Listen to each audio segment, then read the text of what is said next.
खबर पक्की है, रिश्ता पक्का हो गया। ये कन्फर्म हो गया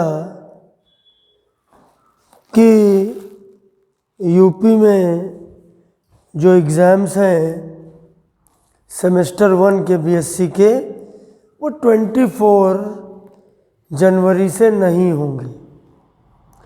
तो एक इंग्लिश में बड़ा इम्पॉर्टेंट टर्म है कन्फर्म, जिसकी स्पेलिंग है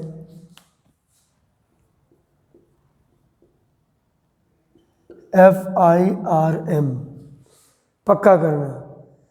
लेकिन यहीं पर मिलता जुलता एक टर्म है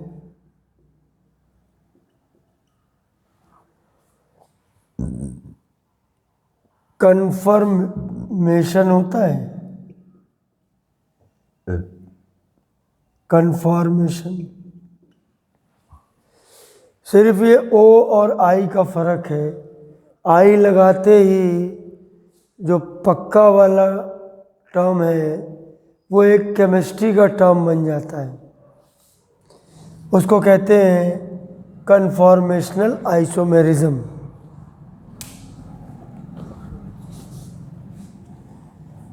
नमस्कार दोस्तों, बीएससी पार्ट 1 में अगर आप हैं पहला सेमेस्टर, तो ये एक इम्पॉर्टेंट टॉपिक है कन्फॉर्मेशनल आइसोमेरिज्म। इसका दूसरा नाम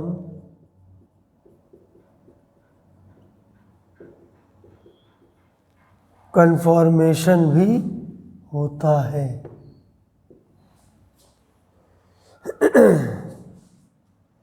देखिए, पहले मैं इसका इंट्रो मतलब इंट्रोडक्शन, प्रस्तावना, तो rotation,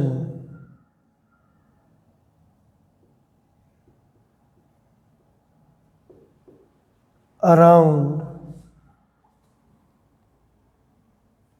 bond between two atoms.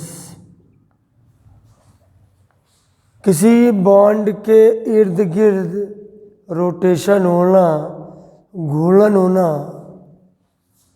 दो एटम के बीच कोई बॉन्ड है तो ये रोटेशन दो तरीके के होते हैं। एक होता है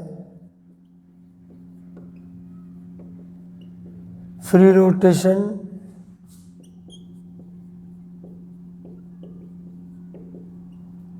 और एक होता है रेस्ट्रिक्टेड रोटेशन। इसको कहेंगे हिंदी में मुक्त घूर्णन। मुक्त का मतलब फ्री, और रोटेशन का मतलब घूमना, लुढ़कना पुढ़कना। ये हुआ रोटेशन, देखो ये मारकर रोटेट करा रहा हूँ। रेस्ट्रिक्टेड का मतलब होता है हिंदी में बाधित। रेस्ट्रिक्टेड रोटेशन, बाधित घूर्णन या फ्रोजन रोटेशन भी कहते हैं। तो अगर कार्बन कार्बन के बीच सिंगल बॉन्ड है तो वो फ्री रोटेशन होता है, और डबल और ट्रिपल बॉन्ड है तो वो होता है रेस्ट्रिक्टेड रोटेशन, यानी बाधित घूर्णक। फ्री रोटेशन इसके इर्द गिर्द होता है।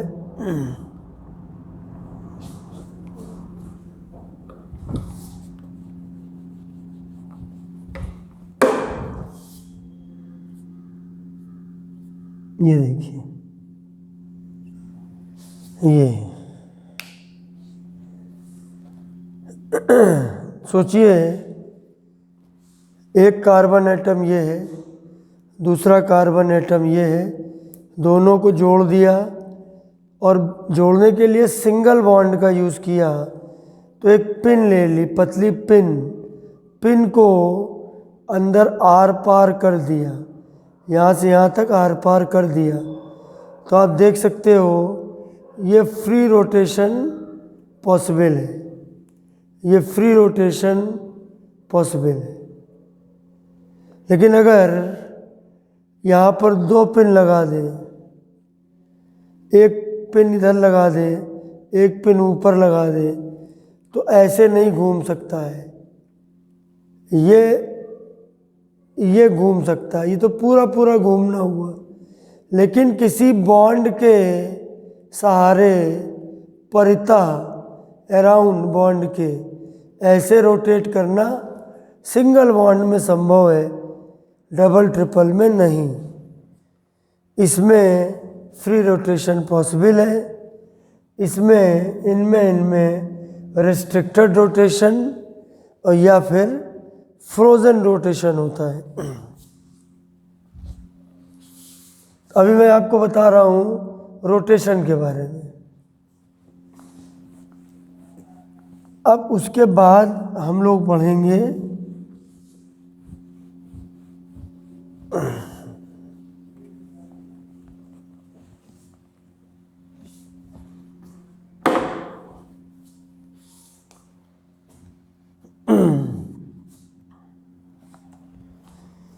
देखो एल्केन में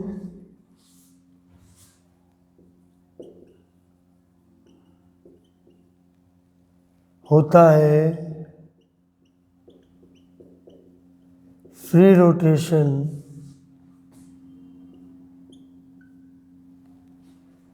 और इसलिए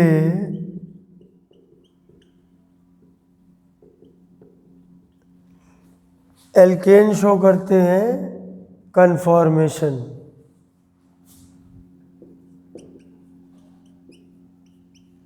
एल्कीन में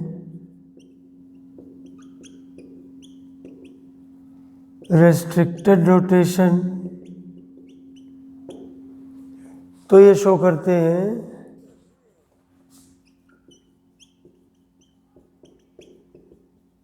ज्योमेट्रिकल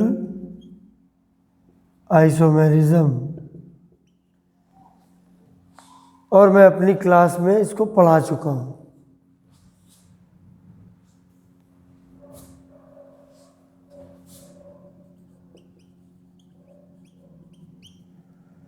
एल्काइन में भी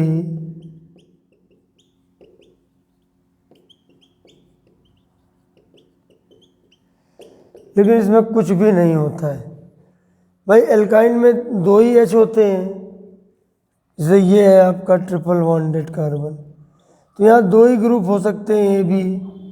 इसमें क्या चेंज कर सकते हो, बी को इधर कर सकते हो, ए को उधर कर सकते हो, तो उससे तो कंपाउंड नहीं बदलेगा ना, दोनों तो सेम है। और आइसोमेरिज्म तब होती है जब 2 डिफरेंट स्ट्रक्चर हो, और जब दोनों स्ट्रक्चर सेम है तो फिर कोई मतलब नहीं बना ना। दोनों स्ट्रक्चर सेम है तो कोई मतलब नहीं बना।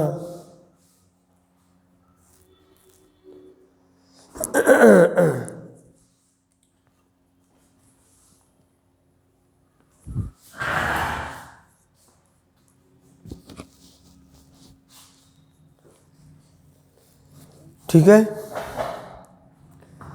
तो हमको ये लेके चलना है आज एल्केन के बारे में कि फ्री रोटेशन की वजह से कन्फॉर्मेशन होते हैं।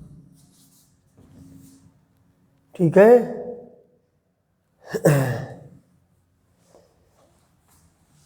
हालांकि ये एग्जैक्टली आइसोमेरिज्म नहीं है, उसके बारे में मैं लिख देता हूँ।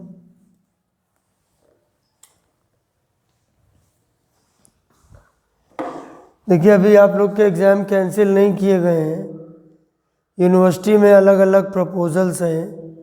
हो सकता है फेब के फर्स्ट वीक में आप लोगों के एग्ज़ाम हो जाए। एक ही पेपर तो होना है केमिस्ट्री का, वो भी ऑब्जेक्टिव।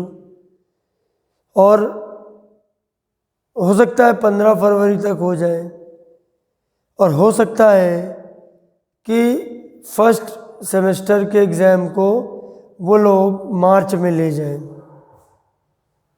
ये भी खबरें आ रही हैं कि शायद उसको वो मार्च में ले जाएं। और इस बीच क्या करेंगे, तो फेब में आपके ऑनलाइन क्लासेस के अकॉर्डिंगली कॉलेजेस में वो सेकेंड सेमेस्टर की पढ़ाई शुरू कर देंगे, क्योंकि गवर्नमेंट चाहती है कि सारे कोर्सेज रेगुलर हो जाए। तो अभी सब गड़बड़ सड़बड़ चल रहा है, तो उसको रेगुलराइज करना चाहते हैं। आप लोग अपनी तैयारी रखो जब तक ये ना कहा जाए कि फर्स्ट सेमेस्टर के एग्ज़ाम कैंसिल हो गए, अभी पोस्टपोन हुए हैं, अभी उनकी नई डेट डिक्लेयर की जा सकती है 24 को। तो भैया अभी तो 24 तक तो पढ़ो ही पढ़ो, पता नहीं क्या हो। और दूसरी बात, क्या लगता है आपको सेकेंड सेमेस्टर को अच्छे से तैयार कर पाओगे अगर फर्स्ट बिल्कुल नहीं किया होगा? फर्स्ट को करे बिना सेकेंड में काम ही नहीं बनेगा आपका, इसलिए भी थोड़ा थोड़ा पढ़ लो, ठीक है ना। अच्छा, अब देखिए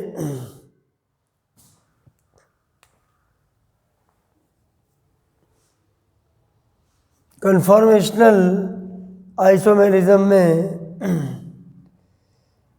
मैं सब डेफिनेशन थोड़ी थोड़ी लिखूंगा, पहले ज़रा इंटरेस्ट तो पैदा करूं। जैसे मैंने लिया एल्केन में ले रहा हूं, क्योंकि एल्केन में कन्फॉर्मेशन पाया जाता है। एल्केन में पहला मेंबर मीथेन है। तो भैया ये तो होता है, ये इसमें no conformation because of the absence of, कम से कम 2 कार्बन तो हों। रोटेशन कार्बन कार्बन बॉन्ड के लॉन्ग होगा, वही फ्री होता है। तो नो कन्फर्मेशन, क्योंकि कार्बन कार्बन बॉन्ड नहीं है। अब दूसरे नंबर पे आया इथेन। अब इथेन होता है ये, इसके इर्द गिर्द रोटेशन हो सकता है। सोचो, एक कार्बन ये, दूसरा कार्बन ये, और इनके बीच में एक पिन लगी है, तो ये घूम सकते हैं ना। तो बस ऐसे रोटेशन कराना है। इसमें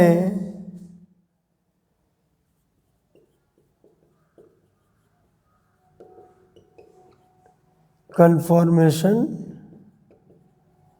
पॉसिबल।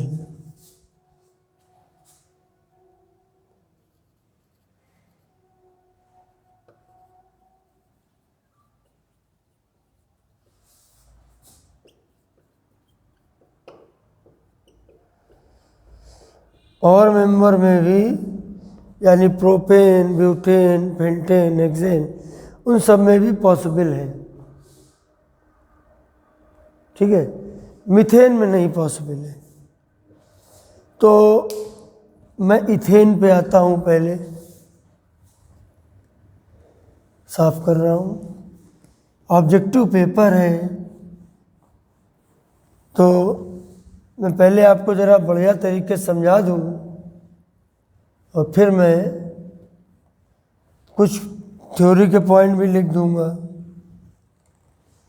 डेफिनेशन थोड़ी वैल्यू। देखो, अब मैं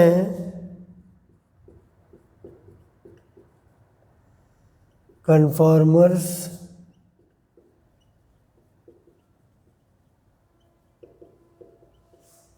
कन्फॉर्मेशनल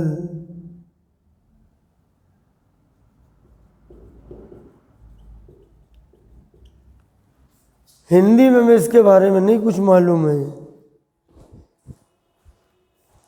इसके टर्म की हिंदी मुझे नहीं पता है।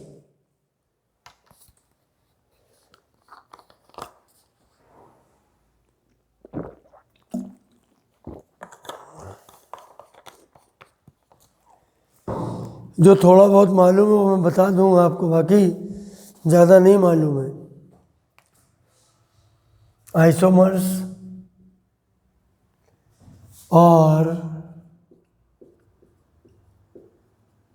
रोटामर्स, और कभी कभी इसको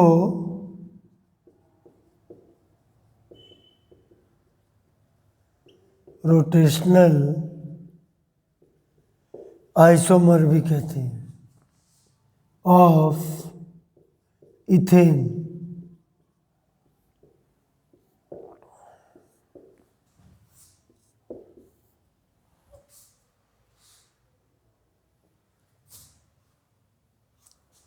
पहला point, there are two extreme forms of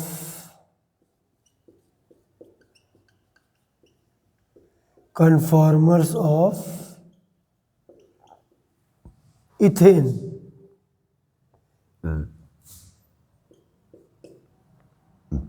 एक होता है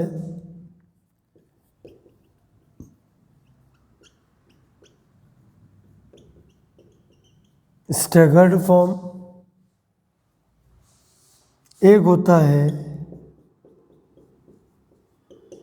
एक्लिप्स्ड फॉर्म। पूरी तरह से ढका हुआ, पूर्णतया आच्छादित और पूरी तरह से खुला हुआ, हिंदी में पता नहीं। स्टैगर्ड, एक्लिप्स्ड,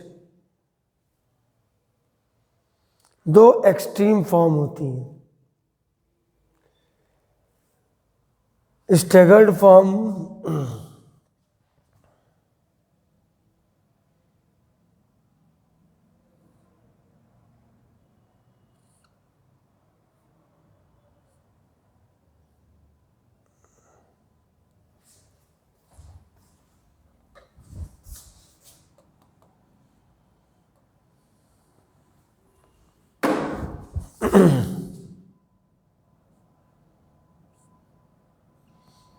पहले डिजाइन देख के बना लो। एक कार्बन यहाँ है, एक कार्बन यहाँ है।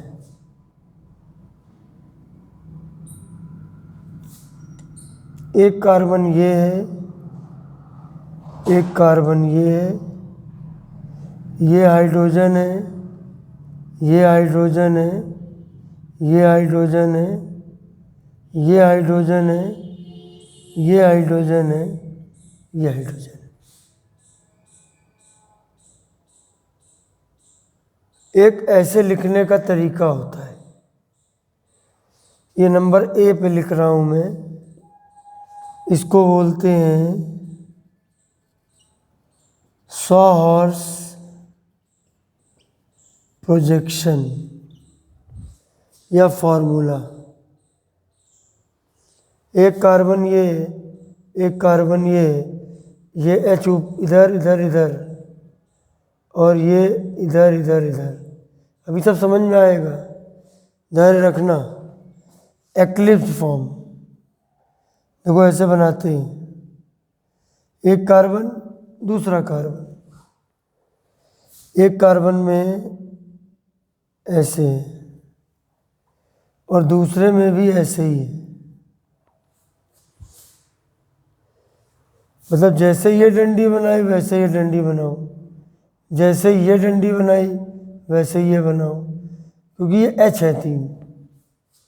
एग्जैक्टली सिमिलर मैनर बनाओ एक्लिप्स्ड, और आगे में ये ऐसे बनाया तो ये नीचे की तरफ बनाया, तो एक इधर बना तो एक जस्ट 180 डिग्री पर। फिर अगर तुमने एक ये बनाया ये, तो एक इधर बढ़ जाओ, तो देखो इधर बना लिया, और ये बनाया हो, इधर बढ़ जाओ, तो ये पूरी तरह से ढका हुआ है, ये बनाने की ज़रूरत नहीं है। ये होता है साहॉर्स प्रोजेक्शन। इसमें अगर हमने ऐसे बनाया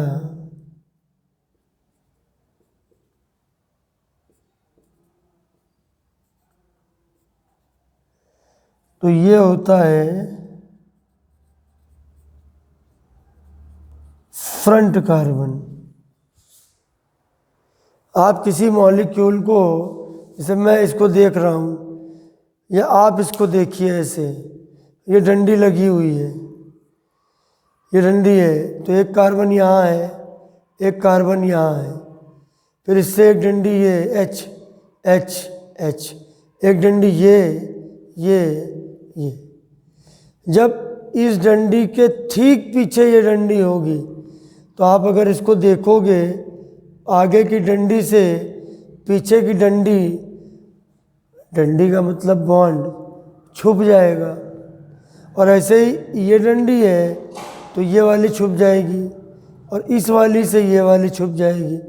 मगर उसको बनाएंगे कैसे?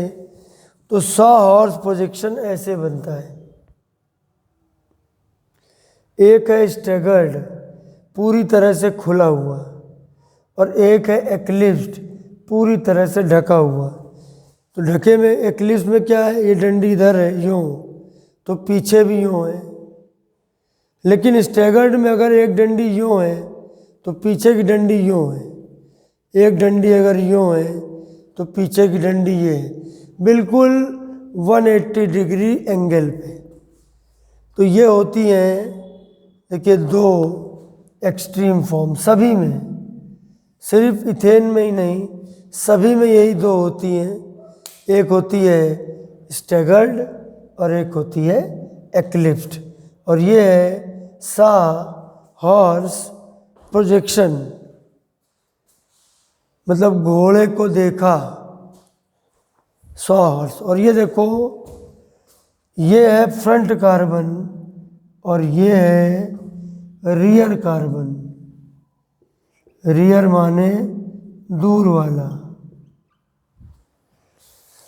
ठीक है। जैसे यहाँ आप देख रहे हो स्क्रीन पे, तो ये यहाँ पर जो है वो फ्रंट कार्बन है, और पीछे जो है वो रियर कार्बन है।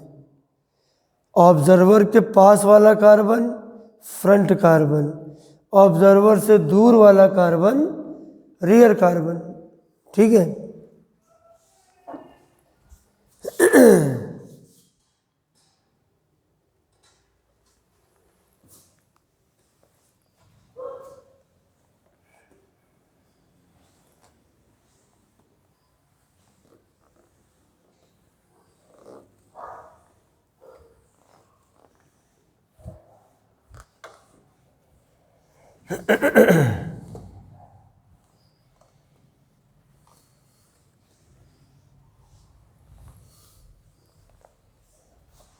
अब देखिए,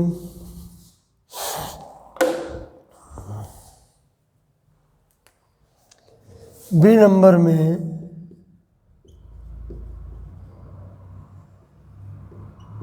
न्यूमैन, देखो प्रोजेक्शन भी लिखते हैं, फॉर्मूला भी लिखते हैं। प्रोजेक्शन भी लिखते हैं, फॉर्मूला भी लिखते हैं। अब देखना,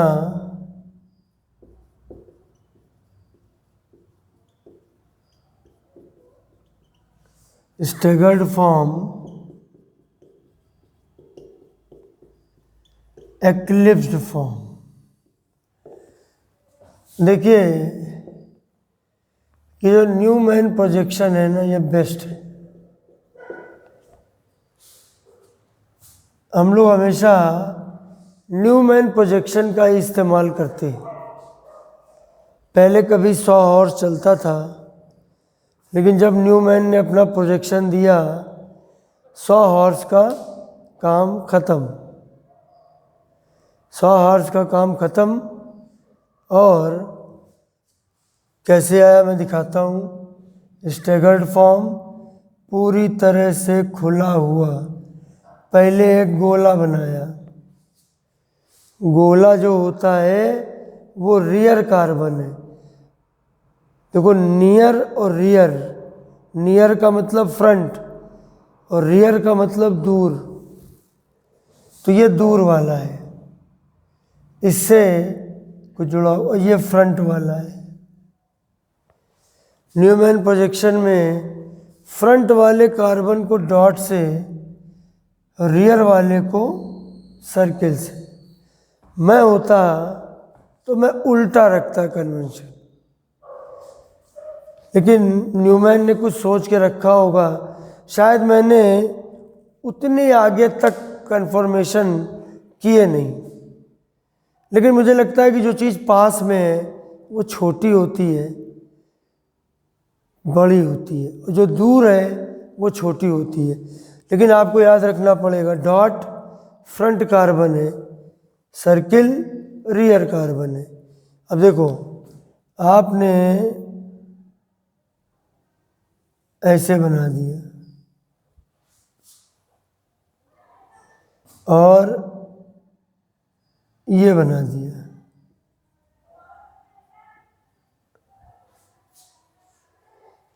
और एक्लिप्स्ड फॉर्म में देखो, एक किसी को फिक्स कर लिया करो, फ्रंट वाले को फिक्स कर लो।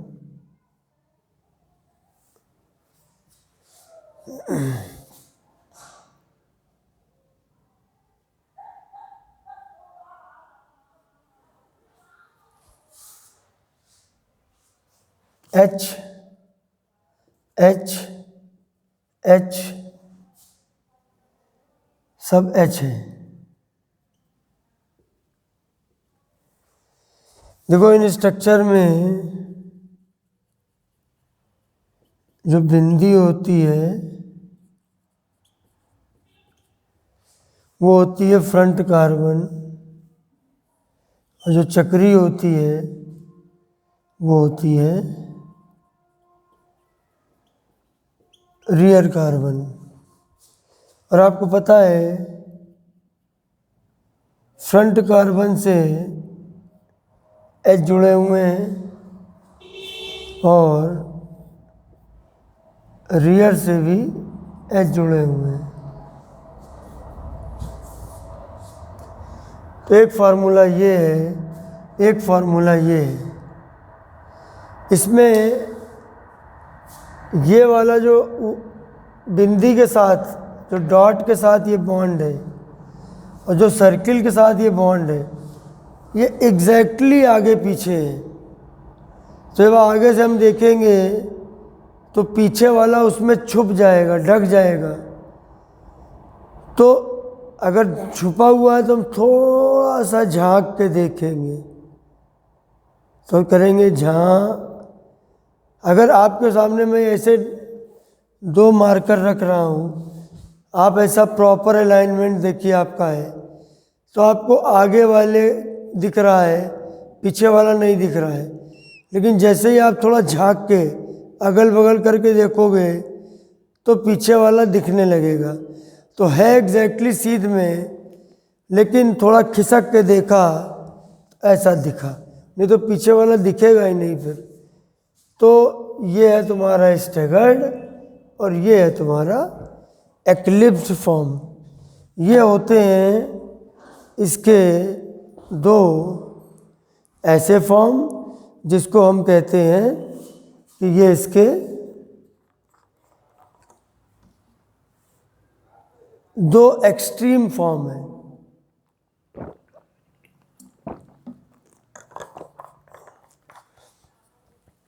एक्सट्रीम फॉर्म का मतलब है ऐसी फॉर्म जो पूरी तरह से एक सबसे ज़्यादा स्टेबल और एक सबसे कम स्टेबल। अब देखो, ये होती है मोस्ट स्टेबल, स्टैगर्ड फॉर्म, इसकी लीस्ट एनर्जी होती है।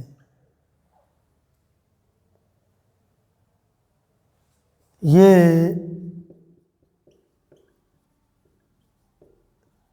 लीस्ट स्टेबल होता है और इसकी हाईएस्ट एनर्जी होती है।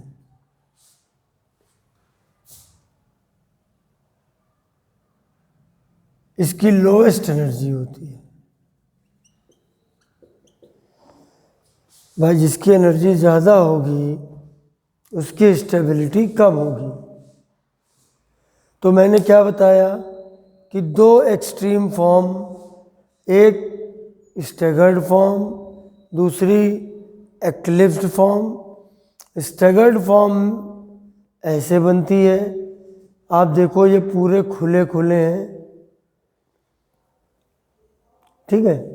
और इसमें क्या है कि वो एक दूसरे के बिल्कुल पास में है। ये सबसे स्टेबल है क्योंकि इसकी एनर्जी सबसे कम होती है। ये लीस्ट स्टेबल है क्योंकि इसकी एनर्जी हाईएस्ट होती है। तो क्या और भी फॉर्म होती हैं? होती हैं। कितनी होती हैं? Infinite number of forms are possible. उनको कहते हैं स्क्यू कन्फॉर्मर।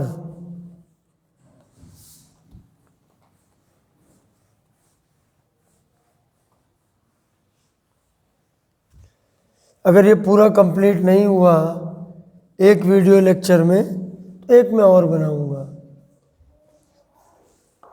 तो उस समय ये ऑटोमेटिकली पार्ट 1 हो जाएगा और उसको मैं पार्ट 2 करके बनाऊंगा। अच्छा,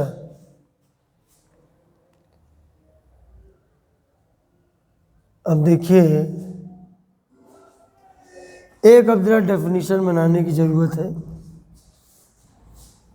कि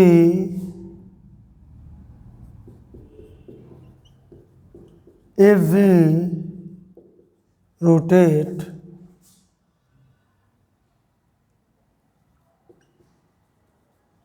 groups around C single bond C bond, we obtain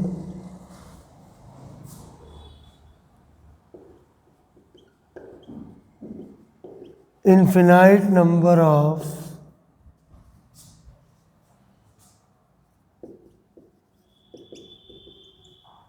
spatial arrangements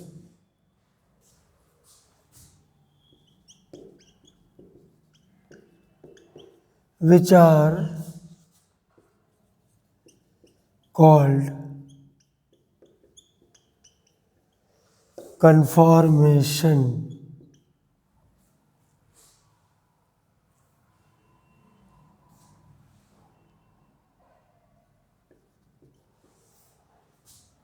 And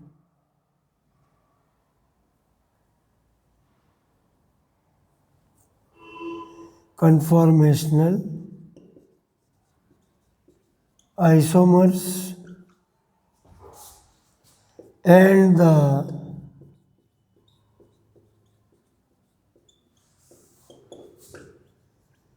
phenomena is called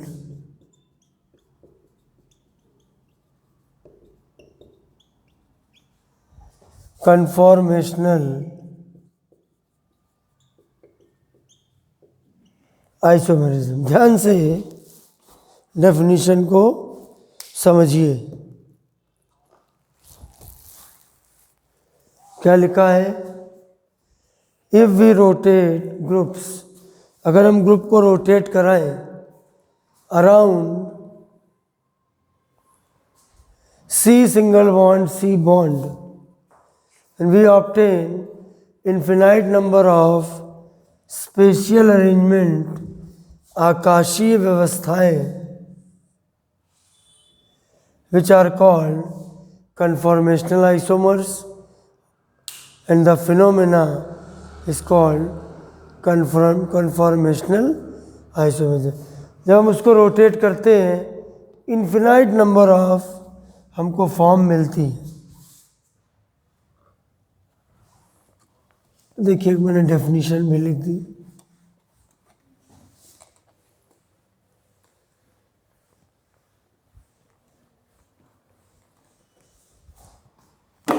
अब देखिए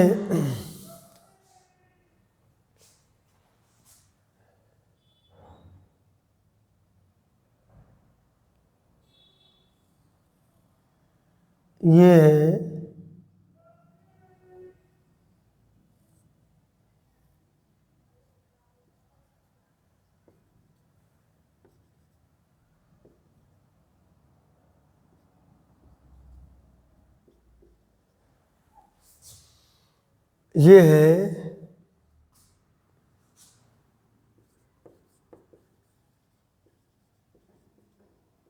स्टेगर्ड फॉर्म।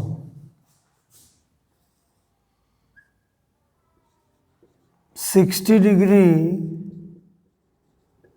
रोटेशन,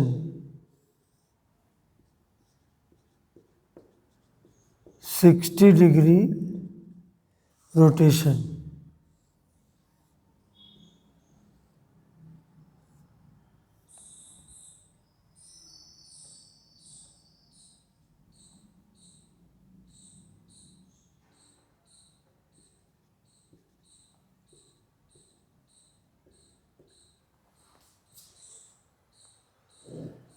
जब हम इसको घुमाएं, देखो ना मैं दिखाता हूँ, आप पीछे वाली चक्री को घुमाइए, आगे का फिक्स है।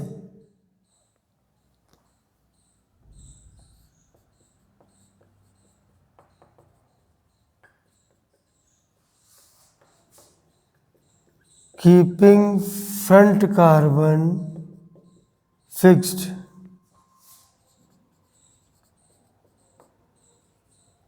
and rotate rear carbon। अब ऐसे घुमाओ इधर डायरेक्शन में, पीछे वाली चक्री घुमाओ, तो जब आप 60 डिग्री घुमाते हो, ये बीच का एंगल 60 तो है, तो जैसे ही आप 60 डिग्री घुमाओगे तो ये वाली चीज़ इधर आ जाएगी, ये वाला इधर आ जाएगा, ये वाला इधर, वैसे बन जाएगा। और फिर जब 60 डिग्री करोगे तो फिर ये आ जाएगा, फिर 60 करोगे तो फिर आ जाएगा। बाकी सारी फॉर्म इसके बीच में होंगी। ये दो किनारे वाली फॉर्म है ना। ये हो गया हमारा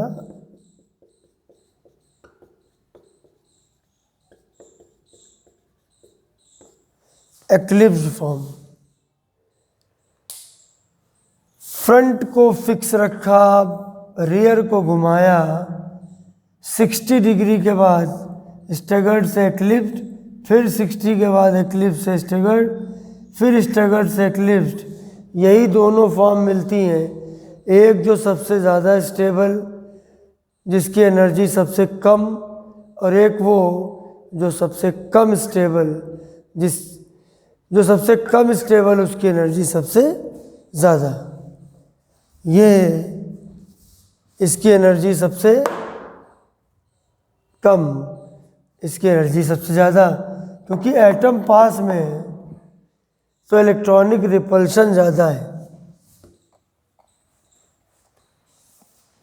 अच्छा,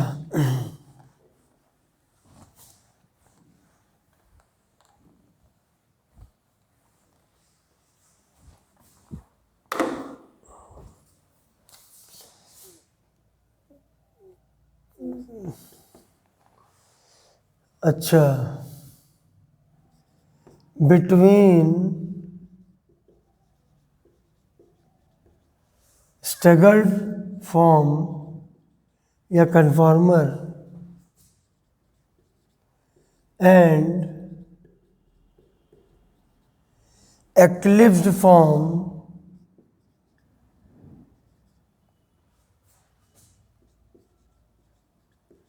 there are infinite number of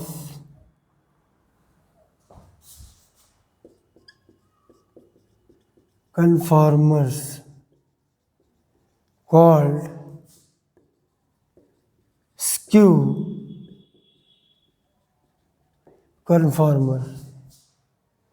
मतलब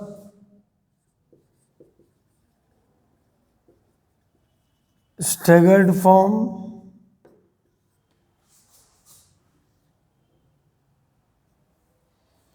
स्टैगर्ड से एक्लिप्स 60 डिग्री रोटेशन में मिलेगा।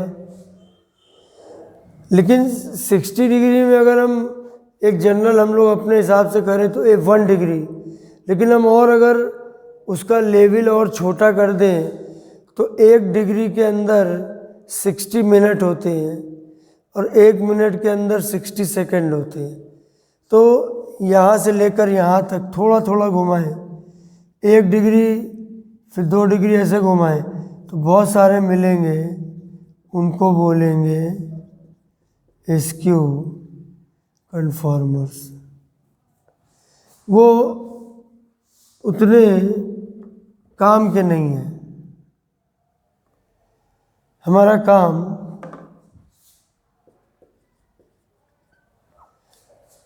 स्टैगर्ड और एक्लिप्स से चल जाता है। स्क्यू का कोई खास रोल नहीं होता है। ठीक है, अब देखो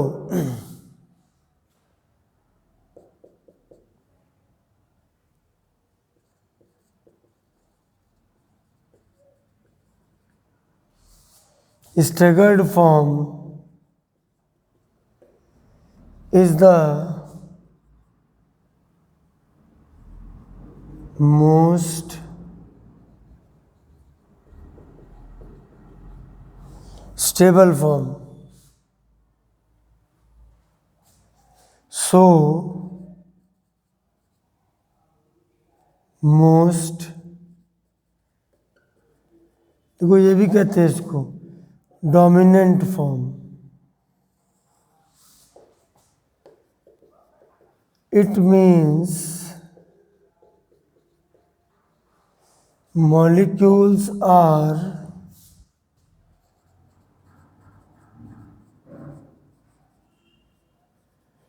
mostly found in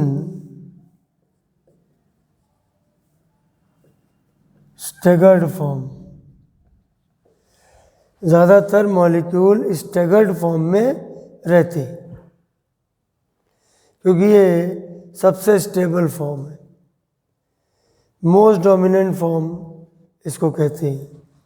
मॉलिक्यूल अपना ज़्यादातर वक्त स्टैगर्ड फॉर्म में बिताना पसंद करते हैं।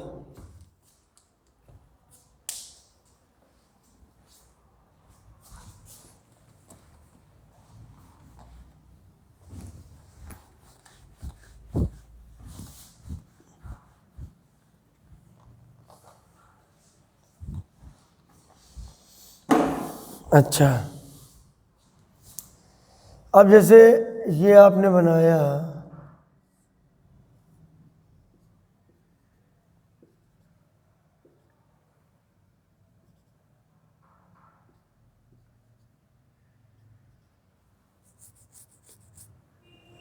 इसमें होगा लीस्ट इलेक्ट्रॉनिक रिपल्शन, सो हाईएस्ट स्टेबिलिटी।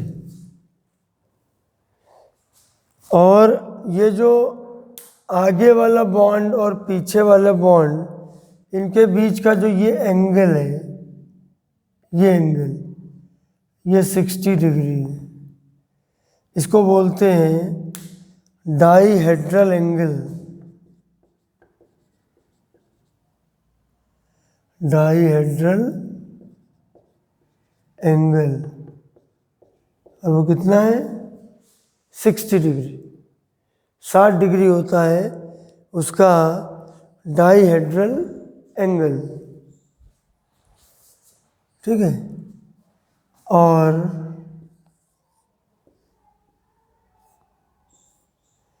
अगर बनाते हैं तो डाइहेड्रल एंगल 0 डिग्री, ये तुम्हारा है एक्लिप्स्ड, ये स्टैगर्ड है और ये है तुम्हारा एक्लिप्स्ड। ठीक,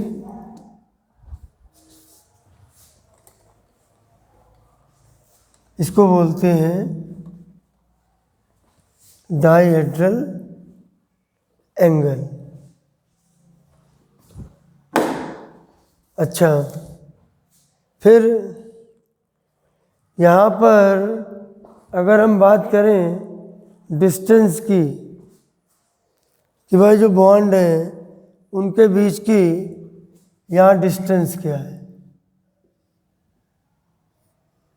देखो जो जानकारियाँ हैं मैं आपको दे रहा हूँ, अभी आप समझ रहे हो, मैं बार बार बनवा भी रहा हूँ। यहाँ पर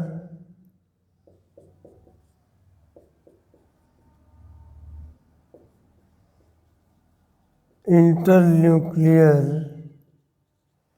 डिस्टेंस ऑफ 2 हाइड्रोजन, जैसे इन दोनों के बीच की जो डिस्टेंस है 2.55 एंगस्ट्रॉम, और इस पे इन दोनों की जो डिस्टेंस है 2.29 एंगस्ट्रॉम। इसमें पास में होता है और उसमें होता है हमारा दूर में। ठीक है, एक में होता है पास में और एक में होता है दूर में।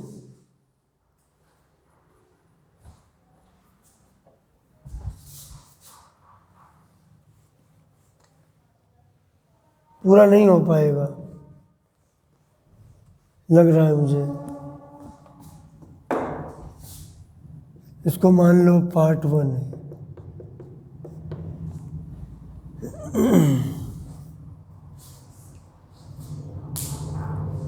पार्ट 2 का इंतजार करना।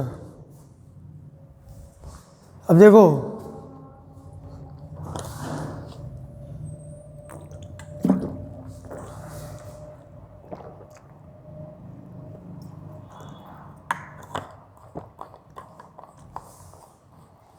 एक rotational barrier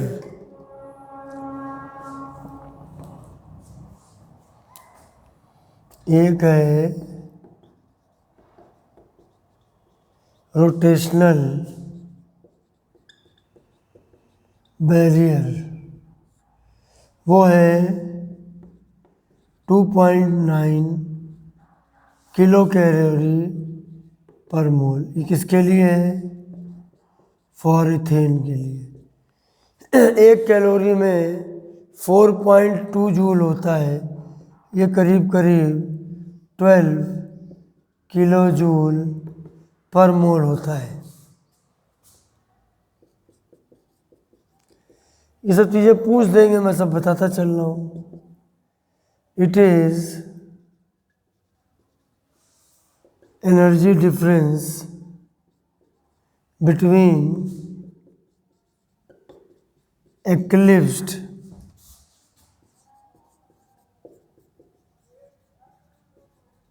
and staggered form। यह है energy of eclipsed form minus energy of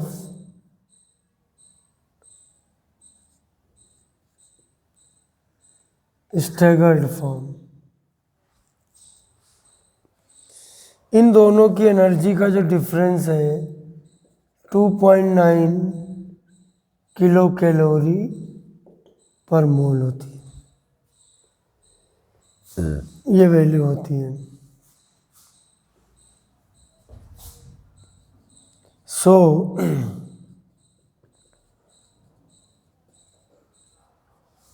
energy of eclipsed isomer is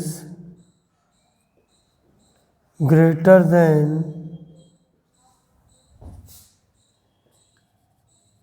that of staggered form। और इससे हम बना सकते हैं एक एनर्जी का डायग्राम, एनर्जी लेवल डायग्राम हम बना सकते हैं। 50 मिनट तो हो ही चुके हैं, 10 मिनट बाकी है। देखिए ज़्यादा से ज़्यादा करने की कोशिश कर रहा हूँ। लाइक कर दो भैया सब लोग, है ना। और सब्सक्राइब नहीं किया तो कर दो तुरंत।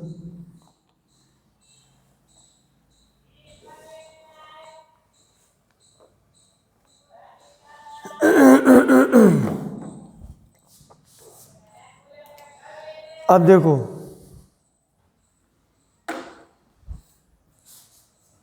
इसका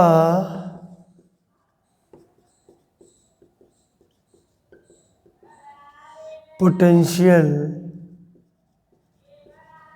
एनर्जी डायग्राम ये है एंगल ऑफ रोटेशन,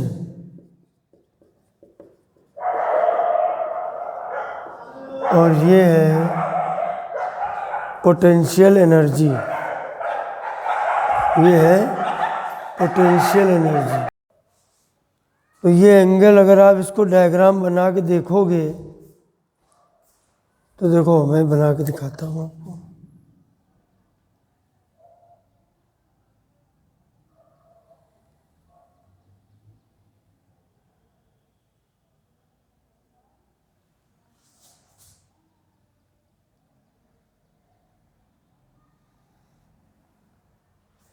ऐसे आपका डायग्राम बनेगा।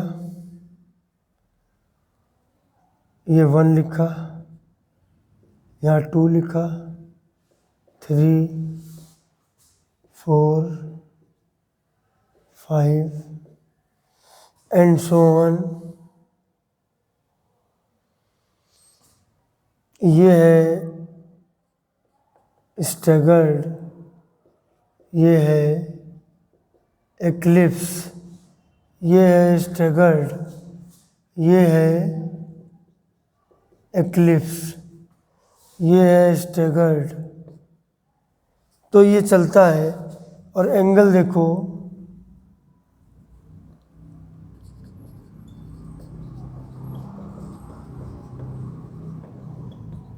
ये हमने लिखा 60,